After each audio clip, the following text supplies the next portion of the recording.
دوستو، ہم نے کس لیے تقریریں سنی ہیں، کس لیے خطبے سنے ہیں؟ واعظ و نصیحت کی مجالس کا مطلب ہم نے کیا سمجھا ہوا ہے؟ تقریر، تحریر، تصنیف، اچھی گفتگو، اچھا جملہ، اس کا معنی ہم کیا سمجھتے ہیں؟ تو آج جو خوبصورت گھڑیاں شب برات کی صورت میں ہمیں نصیب ہونے جا رہی ہیں، اس سے پہلے اپنے دل میں یہ ارادہ کرو کہ رب کریم نے ہمیں جتنا دین کا فہم دیا ہے، سمجھ دی ہے، علم دیا ہے، ہم ارادہ کرتے ہیں اب ہم صرف سنیں گے نہیں، پڑھیں گے نہیں، صرف بیان ہی نہیں کریں گے، ہم عمل بھی کریں گے۔ کوئی تھوڑا سا نا عمل کا رستہ بھی تو میرے عزیز ہونا چاہیے۔ اب مطلب بہت ساری جگہوں پہ جانے کا موقع ملتا ہے تو لوگ کہتے ہیں پیر صاحب ناراض نہ ہونا، ہم نے بڑا بندوبست کیا ہوا ہے، تقریر ذرا نہ سوا کو گھنٹہ کر دیں۔ میں کہتا ہوں مثلاً آپ مجھے بتائیں نا، سوا گھنٹہ تقریر کرا کے آپ نے کیا کرنا ہے؟ اگر تو آپ نے اس لیے بلایا ہے کہ جناب ایک بات سنیں گے، ایک باز ہوگا، سر دھنیں گے، تو وہ تو مجھے آتا ہی ہے، تو میں تو مختصر بات کروں گا اور اتنی کروں گا جس کی ضرورت محسوس کروں گا۔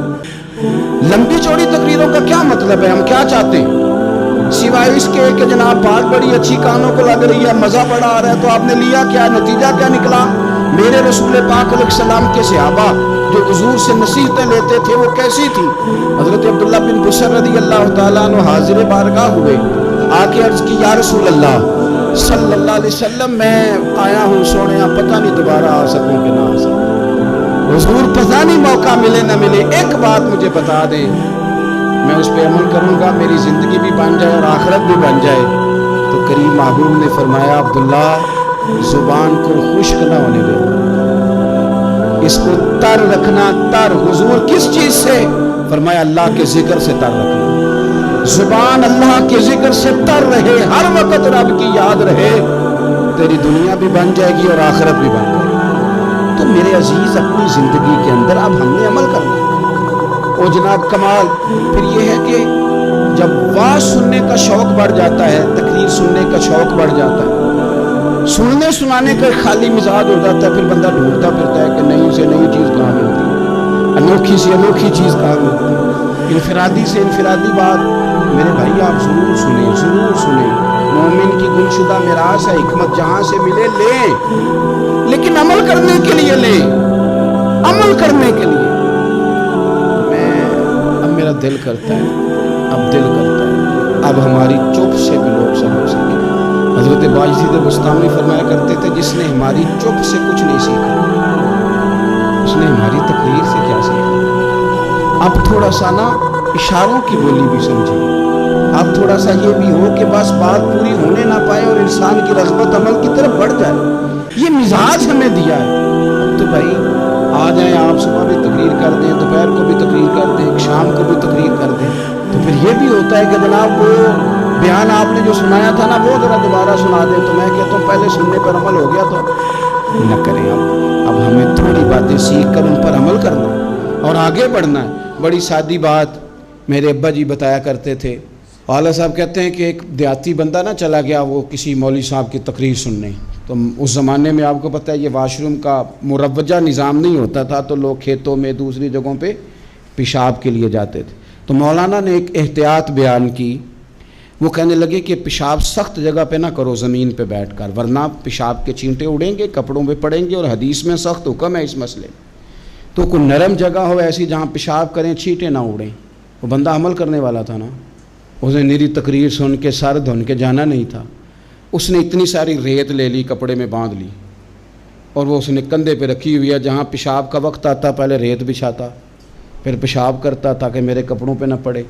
ایک صاحب نے اسے کہا کوئی ہفتے بعد چلو بیان سننے چلیں، تو کہنے لگا میں پہلے پہ عمل کر لوں، یہی بڑا ہے، میں نے تو اتنی ساری ریت، کندھا تھک گیا ہے میرا، اس دن سے اٹھائی ہے، تو میں نہیں چاہتا کہ نہیں بھی سنوں تو کسی اور جگہ میں۔ یہ تفریح تباہ کے لیے بات کو نہ سمجھیں، اس سادے آدمی نے جو ہمیں سمجھایا مجھے اور آپ کو، اس پر غور کرے کہ کل بھی سنا تھا، پرسوں بھی سنا تھا، پیر صاحب نے ترسوں بھی کہا تھا، شیخ نے پرسوں بھی کہا تھا، پچھلے ہفتے بھی کہا تھا، تو نے اگر شیخ کی بھی نہیں سنی، استاد کی بھی نہیں سنی، پیر کی بھی نہیں سنی، اور اس دور کے پیر جو صحیح کام کرنے والے ہیں، استاد جو صحیح کام کرنے مجبور ہو گئے ہیں بیچارے، کہتے ہیں کس کی تربیت کریں؟ کس درد سے کہا تھا حضرت سلطان باؤ نے وہ کہتے ہیں اور رب دا طالب کوئی بھی نہیں ملیا، تے جو ملیا ہے طالب زردہ ہو۔ یہ تو آئے ہیں کاروبار سیدھا کرنے، فوٹو کھچوانے، فلاں کام کے لیے۔ یہ تو وہ جو ہم دینا چاہتے ہیں اس کا تو مزاج ہی نہیں۔ پہلے بھی میں نے کہا تھا، پھر کہتا ہوں، مجھے شوق نہیں ہے۔ خدا مجھے معاف کر دے اس دن سے پہلے جس دن یہ شوق ہو کہ میں سویرے جاؤں گا تو نوٹ لاؤں گا، تو شام جاؤں گا تو نوٹ لاؤں گا۔ یہ شوق نہیں ہے، طبیعت نہیں ہے، من نہیں چاہتا۔ لیکن یہ کہ یہاں بھی آ جائیں خطاب کر دیں، یہاں بھی او خدا کے بندو، ہم کہاں اس قابل ہیں ہم خطاب کریں؟ ہم نے تو نا جی ایک اذان دینی شروع کی ہوئی، صبح و شام ایک اذان پڑھتے ہیں، ہے یہ پیغام حضرت احمد رضا کہ بارگاہ نبی کے رہو با وفا۔ ہم تو کہتے ہیں ادھر آ جاؤ، ٹھوکریں کھاتے پھرو گے ان کے در پہ آ پڑو، قافلہ تو اے رضا اول گیا آخر گیا۔ ہم تو کہتے ہیں ادھر آؤ، اللہ رسول کی بارگاہ کی طرف رجوع کرو۔ اور وہ ایک جملے پہ اگر تو عمل ہو گیا، پیار سے باتیں کرتا رہتا ہوں، سب کے ساتھ نہیں کرتا، جس کا مجھے پتا ہو کہ یہ تھوڑا سہ لے گا۔ ایک دوست نے مجھے کہا کہ میں تو آتا ہوں تو مجھے علاقے کے لوگ کہتے ہیں ان کو بلاؤ، تو میں کہتا ہوں پورا عمل کرنا میری غلط ہے، تو پھر میں باقیوں کو بھی لگا جاؤں گا۔ تو اگر تیرا ہی عمل نہیں ہو سکا تو باقیوں کو میں نے جا کے کیا سمجھانا ہے؟ تو ایک تو آج کی جو رات ہے، اس سے پہلے اپنے اعمال کی طرف میں اکثر کہتا رہتا ہوں کہ شب برات پہ ہر مسجد سے زور زور سے رونے کی آواز آنی بھی چاہیے۔ شب قدر پہ آتی ہے، عمرے پہ جاتے وقت لوگ معافیاں مانگتے ہیں، حج پہ جاتے وقت، اور کروڑوں لوگ یہ کام کرتے ہیں سال میں۔ اگر 25 لاکھ 26 لاکھ آدمی یا 50 لاکھ آدمی حج کرتا ہے اور وہ جانے سے پہلے معافی مانگ کے گیا، توبہ کر کے گیا ہے، اور کروڑوں لوگ ہیں جو شب قدر میں ہیں، شب برات میں ہیں، اور انہوں نے کھول کے توبہ کی ہے، تو پھر میرے بھائی سویرے کرپشن ختم ہونی چاہیے نا ملک سے، سویرے 75% جھوٹ ختم ہونا چاہیے نا۔ ساری رات تو لوگوں نے توبہ کی تھی، صبح 80% حقوق العباد کا مسئلہ حل ہونا چاہیے تھا کہ نہیں ہونا چاہیے؟ صبح ملاوٹ بہت حد تک ملک سے ختم ہونی چاہیے۔ تو کیا ہم نے سمجھ لیا ہے؟ ہم نے یہ سمجھا ہے کہ شب برات پہ بھی بس ایک رسم ادا کرو، آؤ تھوڑی توبہ کرو چھٹی کر جاؤ، آئیے شب قدر تو توبہ کرو چھٹی کر جاؤ۔ کیا یہ ہم نے مطلب سمجھ لیا؟ حج کرنے گئے، رب کی بارگاہ میں حاضر ہوئے، رسول کریم کی بارگاہ سے بھی جو ہو کے آ جائے اور بدلے ہی نہ، وہاں تک جائے اور بدلے ہی نہ۔ مدینے گئے، کعبے گئے، کربلا گئے، جیسے گئے تھے گھوم پھر کے ویسے ہی آ گئے۔ نتیجہ کیا ہے؟ اپنی زندگی نتیجہ خیز بنائیں۔ آج اس خوبصورت موقع پر جب شب برات ہمارے سامنے کھڑی ہے، اپنے ذہن میں تہیہ کریں کہ اب ہم نے بدل جانا ہے۔ شوگر ہو جائے تو بدلنا پڑتا ہے، اللہ معاف کرے، چینی چھوڑنی پڑتی ہے، من پسند مٹھائیاں چھوڑنی پڑتی ہیں، بدلنا پڑتا ہے۔ بلڈ پریشر ہو جائے تو یارو بدلنا پڑتا ہے۔ اگر انسان کو خدا نہ خواستہ کوئی مرض لگ جائے تو بدلنا پڑتا ہے۔ اولاد پیدا ہو جائے تو بدلنا پڑتا ہے۔ گھر میں بیٹیاں پیدا ہو جائیں تو بوڑھے باپ کو بدلنا پڑتا ہے۔ بال سفید آ جائیں تو پھر بھی تو بدل جانا چاہیے نا۔ انسان کی عمر 40 سال ہو جائے تو پھر بھی تو بدل جانا چاہیے۔ شب برات پہ توبہ کرے تو پھر بھی تو بدل جانا چاہیے۔ اب بدل جائیں، اب ہم بدل جائیں۔ اب نہ درد ہوتی ہے، گاڑی میں بیٹھیں تو کمر پہ درد ہوتی ہے، اب ہم بدل جائیں۔ اب لوگ بتاتے ہیں تیرے بال سفید ہونے لگ گئے، اب ہم بدل جائیں۔ اب لوگ ہمیں کہتے ہیں بچے جوان ہو گئے، اب ہم بدل جائیں نا یارو۔ اب لوگ ہمیں کہتے ہیں کہ اوہو، اب تو آپ اٹھتے وقت زمین پہ پہلے ہاتھ رکھتے ہیں پھر اٹھتے ہیں، اب بدل نہ جائیں۔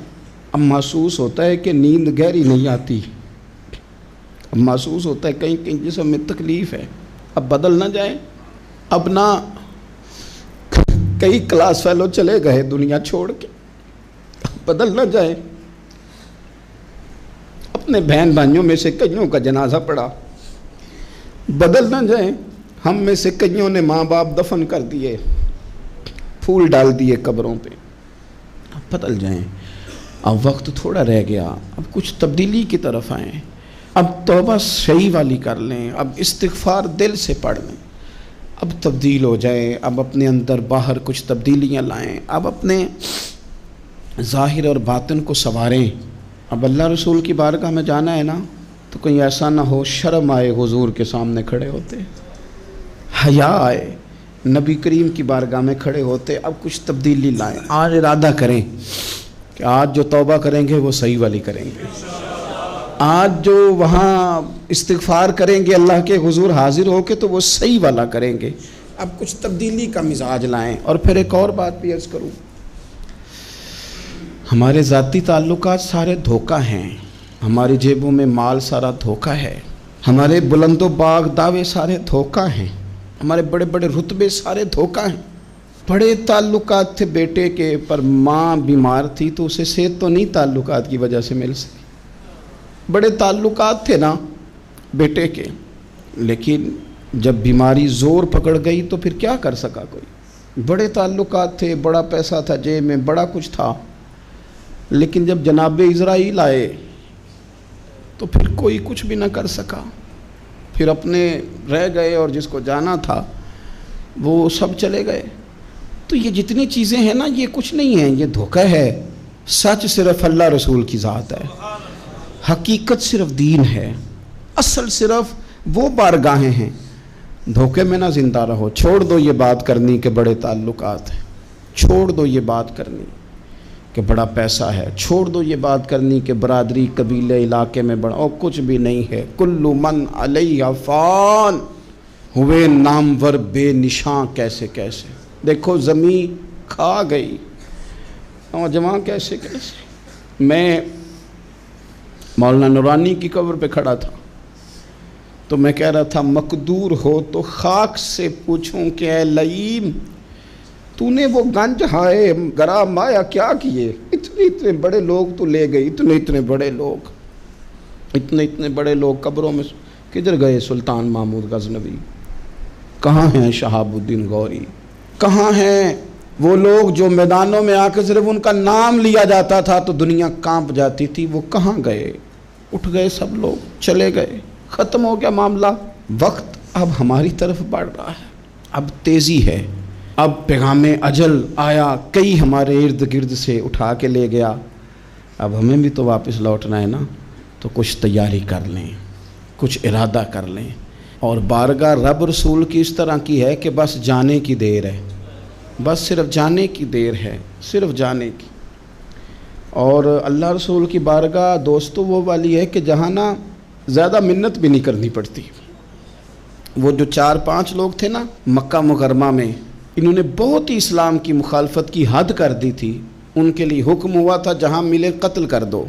اکرمہ تھے، ابن قتل تھے، کچھ اور لوگ تھے، تو پتہ ہے ان کو کسی نے مشورہ کیا دیا تھا؟ کسی کافر نے مشورہ دیا، پر پتہ صلاح کیا دی تھی؟ اس نے کہا تھا تم نے بڑی زیادتیاں کی ہیں، بڑے بے ادب ہو، کسی صحابی کے قابو نہ آنا، مار دیے جاؤ گے، اپنی خطاؤں کے سبب سے تم مار دیے جاؤ گے، لیکن اگر کسی طریقے چھپتے چھپاتے رسول پاک کی بارگاہ میں پہنچ جاؤ نا، اگر وہاں کسی طریقے چلے جاؤ۔ انہوں نے پوچھا معافی کیسے مانگیں گے، منہ کیسے دکھائیں گے، ہم نے اتنے ظلم کیے، اتنی زیادتیاں کی، کیسے معافی مانگیں گے؟ تو کہنے والے نے کہا کہ نہیں کچھ نہیں، تم بس کہہ دینا ہم آ گئے، اس سے زیادہ تو بات ہی کوئی نہیں، اتنا ہی تو صرف کہنا ہے آ گئے، اور نہ آتے تو جاتے بھی کہتے، بس تم اتنا کہہ دینا ان العبد اذا اعترف ثم تاب تاب اللہ علیہ۔ نبی کریم علیہ السلام نے فرمایا بندہ جب آ کے کہتا ہے نا یا اللہ میں بھول گیا تھا، غلطی ہو گئی، ان العبد اذا اعترف، مان جو گیا ہوں، غلطی ہو گئی، جب کہتا ہے نا میں بھول گیا، ثم تاب، پھر وہ توبہ کرتا، تاب اللہ علیہ، اللہ دیر کرتا ہی نہیں، فوراً توبہ کو قبول فرما لیتا۔ ہمارے ہاں نا کچھ لوگ تو طبعاً سخت ہیں، اللہ معاف فرمائے، اور کچھ رد عمل کے طور پر سخت ہو گئے، کچھ باتیں دلوں میں بیٹھ گئی ہیں جنہوں نے طبیعتوں کو سخت کر دیا ہے۔ کبھی کہیں آپ بہو سے کہ چلو بوڑھی ساس سے اگر کبھی کو بات سخت نکل گئی ہے تو معاف کر دے، وہ تیار نہیں ہوتی، وہ کہتی ہے تمہیں پتہ نہیں میرے ساتھ کیا کچھ ہوا۔ کبھی ساس سے کہا جائے نا چلو بھول گئی تھی بچی تو آپ درگزر کر دیں، تو کہتے ہیں تمہیں پتہ نہیں میرے اندر سختی کتنی آ گئی ہے، دکھ کتنے بیٹھ گئے۔ ہم نا طبیعتوں میں سختی کر بیٹھے، ہمارے دل دھڑکتے ضرور ہیں لیکن صرف اپنے بچوں کے لیے، ہمارے سینوں میں درد اٹھتا ضرور ہے لیکن صرف اپنوں کے لیے۔ ہم نے نا 2 4 5 6 باتیں جمع کر کے ان پر پورا ذہن بنا کے سخت ہو گئے ہیں، طبیعتیں سخت ہیں، دل سخت ہیں۔ میرے نبی پاک صلی اللہ تعالیٰ علیہ وسلم نے فرمایا، یہ حدیث مسلم شریف میں موجود ہے، فرمایا جنت میں وہ لوگ داخل کیے جائیں گے جن کے دل چڑیوں کی طرح نرم ہیں۔ نرم دل کے لوگ، معاف کر دینے والے، جلدی مان جانے والے۔ ایک صاحب تھے، اپنے بھائی سے ناراض ہو گئے اور انہوں نے رشتے سے انکار کر دیا۔ پہلے ان کے بیٹے کی وہیں پہ نسبت تھی، انکار کر دیا۔ تو کئی لوگوں نے ان سے کہا، میں نے بھی کہا، تو وہ کہنے لگے پیر صاحب عزت بڑی کرتا ہوں آپ کی، لیکن میں مرد ہوں، ایک دفعہ نہ کر دوں تو پھر ہاں نہیں کیا کرتا۔ تو میں نے اس صاحب سے کہا، میں نے کہا یوں نہ کر، اگر صبح قیامت تیرے بارے میں کوئی سخت فیصلہ آ جائے اور رب کو منانا ہو کسی مقام پر تو کیا کہے گا؟ بہانے بنا بنا کے ہم سخت ہو گئے، دل اتنے سخت پتھر کر لیے، میں فلاں ہوتا ہوں جی، میں نہیں دوبارہ کسی کی سنتا۔ اور خدا کے بندو، میرے نبی پاک علیہ السلام نے فرمایا مومن تو اس طرح ہوتا ہے جس طرح اونٹ کے ناک میں نکیل ہوتی ہے، بٹھا دو تو بیٹھ گیا، اٹھ جاؤ تو اٹھ گیا۔ اور حضور نے فرمایا وہ لوگ جو بہت بد اخلاق ہیں، جھگڑالو ہیں، فسادی ہیں، سخت دل ہیں، وہ لوگ جنت میں نہیں جائیں گے۔ جو جھگڑے کرتے پھرتے ہیں، جھگڑالو لوگ ہیں۔ عزیز دوستو، اپنی زندگی کے اندر طبیعت میں نرمی، اگر طبیعت نرم ہو گئی نا جی، مزاج میں نرمی آ گئی، تو پھر آپ محسوس کریں گے کہ آپ معاف کرتے بھی جلدی ہیں اور معافی دیتے بھی جلدی ہیں۔ پھر آپ کے تعلقات بچیں گے، آپ کی نسبتیں بچیں گی، آپ کے بہت سارے رشتوں میں قربت آئے گی، ٹوٹیں گے نہیں۔ ایک تو دل نرم کریں، کسی شخص کے بارے میں دل میں کوئی بات ہے تو اسے معاف کریں اور معافی دیں۔ کچھ لوگ بالکل ٹھیک ٹھاک ہوتے ہیں، کوئی ناراضگی نہیں ہوتی، لیکن آپ نے بچی کی شادی کا کارڈ دیا نہیں تو فوراً ناراض ہو جاتے ہیں، اور پھر آپ سمجھا رہے ہیں، قائل کر رہے ہیں، وہ تیار ہی نہیں ہے قائل ہونے کو۔ سنو، اور اس حدیث کو یاد رکھنا، نبی پاک صلی اللہ تعالیٰ علیہ وسلم نے فرمایا جس کے پاس اس کا بھائی عذر لایا، بھائی معافی مانگنے آیا اور پھر اس نے معاف نہ کیا، اللہ کے حبیب فرماتے میرے حوض کوثر پہ نہ آئے۔ تو سخت ہو کے بیٹھ گیا ہے، تو کہتا ہے میرے سے پہلے سنے، میں آپ کو بتاؤں اس نے میرے ساتھ کیا کیا، اور ٹھہر جا۔ اگر حساب کتاب کے بعد معافی والا اصول رکھ لیا جائے کہ پہلے حساب کتاب ہوگا، غلطیوں کا مداوع ہوگا، پھر معافی ہوگی، تو یہی حساب اگر رب کریم بندوں کے ساتھ کرے تو پھر میں اور آپ کدھر جائیں گے؟ تو اس سادی بات پہ آ جاؤ نا، تو دو جملوں میں حضور نے سمجھائی ہے، فرمایا تم رب کے بندوں کو معاف کر دو، اللہ تمہیں معاف کر دے گا۔ تو آج کی شب سے پہلے، آج کے دن سے پہلے، رمضان المبارک کے تشریف لانے سے پہلے اپنی طبیعت کے اندر ایسا ذوق لائیں، ایسی طبیعت لائیں کہ ہم نے معافی دینی بھی ہے اور معافی لینی بھی ہے۔ بعض اوقات ہم رسم ادا کرتے ہیں شب برات سے پہلے، یہ سوشل میڈیا پہ چل گیا، فلانے کو فلان کہہ دیا، اگر کوئی کبھی ہوئی نا تو معاف، ایسے تو نہیں نا معافیاں ہوتی۔ ہمیں پتہ ہوتا ہے ہم سے کون ناراض ہے، ہمیں خبر ہوتی ہے ہم نے کس کو تکلیف دی، ہمیں پتہ ہوتا ہے کس نے ہمارے لہجوں سے پریشانی پائی ہے، کون ہے جو ہماری وجہ سے اذیت کا شکار ہے، تو اس سے جا کے معافی مانگے، تو یہ چیزیں معافی کا سبب بن جائیں گی۔ اور پھر میرے نبی پاک صلی اللہ علیہ وسلم نے 2-4 چیزیں اور بھی بیان کی ہیں، میرا دل کرتا ہے کہ وہ بھی ذرا آپ کو عرض کر دوں۔ حضور سید عالم علیہ السلام نے نا جنت میں لے جانے والے جب اعمال بیان کیے تو حضور علیہ السلام نے فرمایا کہ ایک تو زکوٰۃ صحیح ادا کرنا، شرک سے بچنا، توحید پہ قائم رہنا، اور زکوٰۃ ٹھیک ادا کرنا، اور اپنے رشتہ داروں سے اچھا سلوک کرنا، جنت میں داخل ہو جاؤ گے۔ یہ جو ہمارے زیادہ قریبی لوگ ہوتے ہیں نا، ان کا حق بھی شریعت نے زیادہ رکھا ہے، اور یہ بعضوں کا تکلیف بھی زیادہ دیتے ہیں۔ لیکن میرے عزیز ایک بات سمجھ لیں اچھی طرح سے اور اپنے دل میں بٹھا لیں، میں نے درجنوں بار کہی ہے، پھر کہتا ہوں، اللہ تعالیٰ نے جو خاندان میرے لیے پسند کیا ہے نا، مالک نے مجھے وہاں پیدا کیا ہے، تو جو چچا اللہ نے میرے لیے پسند کیا ہے وہ مجھے بھی پسند ہونا چاہیے، اور جو ماموں اللہ نے میرے لیے پسند کیا ہے وہ مجھے بھی پسند ہونا چاہیے۔ انسانوں کے اندر کمزوریاں بھی ہوتی ہیں، خوبیاں بھی ہوتی ہیں، لیکن ہمارا یہ مسئلہ بن جاتا ہے کہ ہم نہ صرف کمزوریوں کو ڈسکس کرتے ہیں، خوبیوں کا تذکرہ کرتے ہی نہیں. اپنے مزاج کے اندر اس بات کو آپ نے پیدا کرنا ہے. آج ایک اور ارادہ بھی کریں, ایک اور اپنے ذہن کے اندر بات بھی زیادہ شوق کے ساتھ پیدا کریں. آپ یہ کوشش کریں کہ اپنی صلاحیتوں کو دیکھیں کہ آپ میں کیا خوبی ہے. بولنے کی ہے, لکھنے کی ہے, مال خرچ کرنے کی ہے, کسی کو پیغام دینے کی ہے. مسجد نبوی شریف میں ایک بی بی صرف جھاڑو خالی دیتی تھی, بیمار ہو گئی تو سرکار تیمارداری کرنے گئے اور صحابہ نے حضور کو اطلاع دیے بغیر تدفین کر دی, جنازہ پڑھا دیا تو حضور نے قبر پہ کھڑے ہو کے دوبارہ جنازہ پڑھایا. اپنے وجود کو بیکار نہیں رکھنا, اس سے کوئی کام لیں. اللہ فرماتے ہیں افحسبتم انما خلقناکم عبثا وانکم الینا لا ترجعون. فرمایا تم کیا سمجھتے ہو ہم نے تمہیں بیکار پیدا کیا ہے, اور کیا سمجھتے ہو تم نے لوٹ کر ہمارے پاس آنا نہیں. ایک ذرہ بھی تو بیکار نہیں ہو سکتا, لہذا میں کسی شخص سے بیزار نہیں ہو سکتا. اپنی اس صلاحیت کو ضائع نہ کریں. ہم نہ بہت سارا وقت ضائع کر رہے ہیں, ادھر ادھر موبائل کھول لیا, دیر تک فلانی چیز دیکھی, پھر فلانی دیکھی, پھر فلانی بحث کی. تو اپنے آپ سے نہ کچھ کام لیں, کچھ خدمات کریں. ہم زیادہ وقت لوگوں کا انٹرویو کرنے میں ضائع کرتے ہیں, دوسروں کی تفصیلات حاصل کرنے میں وقت ضائع کرتے ہیں, لوگوں کا دھیان رکھنے میں وقت ضائع کرتے ہیں.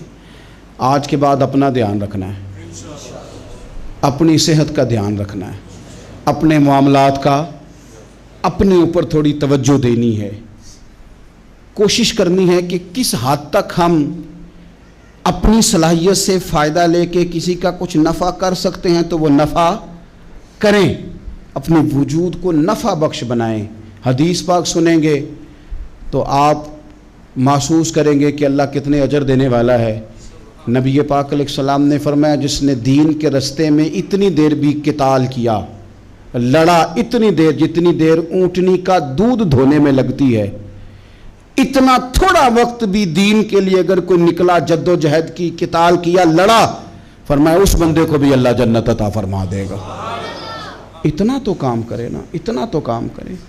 اور حضور علیہ السلام نے رغبت دلائی, یعنی جتنا بھی عمل, حضور فرمانے لگے کسی عمل کو چھوٹا نہ سمجھنا, کچھ نہ ہو سکے تو اپنے بھائی سے مسکرا کے میلی لینا, اللہ اس پر بھی صدقے کا ثواب عطا کر دے گا.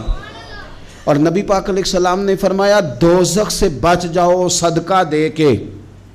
خیال آتا تھا یا رسول اللہ کتنا کو دیں, تو فرمایا خشک کھجور کا ایک ٹکڑا, یعنی پوری کھجور بھی نہیں, خشک کھجور کا ایک ٹکڑا بھی خیرات کر کے بچ سکتے ہو تو وہ کر کے ہی صدقہ دے کے اللہ کے عذاب سے بچ جاؤ. معنی کیا ہے ان ساری روایتوں کا کہ کچھ کرو تو صحیح نا, کچھ کرو تو صحیح نا. ہمارے ایک بزرگ تھے تو کرونا کے دنوں میں انہوں نے ایک جملہ کہا, کہنے لگے یہ کرونا پتہ تمہیں کیا کہنے آیا ہے؟ کہنے آیا ہے کہ بیماریاں آ رہی ہیں, حالات خراب ہیں. یہ کرونا نہیں, یہ کہتا ہے کچھ کرو نا, کچھ اللہ اللہ کرو نا, فارغ نہ بیٹھو, دیکھو کیسے لوگ ڈھیروں کے ڈھیروں اب جا رہے ہیں. اب کچھ کرنا ہے انشاءاللہ تعالی, اب کچھ وقت ضائع نہیں کرنا. اور زندگی میں کچھ, میں کہہ چکا ہوں کہ ایک بندے کو بھی اللہ نے بیکار نہیں پیدا کیا, ہم نے خود اپنے آپ کو بیکار کر لیا. اپنے آپ کو بیکار نہ کریں. جب رب کہتا فحسبتم انما خلقناکم عبث, کیا تم سمجھتے ہو میں نے تمہیں بیکار پیدا کیے؟ آپ لوگ بڑے کام کے ہیں, بس اپنے آپ کو پہچانے. اقبال کہنے لگے عجب نہیں کہ خدا تک تیری رسائی ہو اور تیری نظر سے تو پوشیدہ ہے آدمی کا مقام. تو بندے کوئی نہیں سمجھ سکا تو وہاں تک تو کیسے جائے گا؟ اپنے آپ کو پہچانے. یہ جو کہتے ہیں نا مجھ سے کچھ بھی نہیں ہوتا, ناراض تو نہیں ہو جائیں گے, یہ کچھ کرنا نہیں چاہتے, یہ صرف ادھر ادھر دھیان رکھ کے ایک فوٹو چڑھا کے ادھر بھاگ ادھر اپنے نفس کو راضی کرتے ہیں. نفس بس کہہ رہا ہے آج یہ کر لو تو وہ کر لیا, ادھر دیکھ لو تو ادھر دیکھ لو. اس سے نکلیں, مثبت, مضبوط, مستحکم ارادے کریں اور پھر چل نکلیں. لڑنا شرط ہوتا ہے, جیتنا شرط نہیں ہوتا. تاریخ یہ نہیں دیکھتی کہ جیتا کون کون, تاریخ یہ دیکھتی ہے کہ لڑا کون کون, میدان میں کون کون رہا. اللہ بدر میں کامیابیاں دیتا ہے, احد میں کئی دفعہ کہتا ہے واپس پلٹو. خندق آئے گی تو پھر کامیابیاں مل جائیں گی, خیبر آئے گا تو پھر کامیابیاں مل جائیں گی.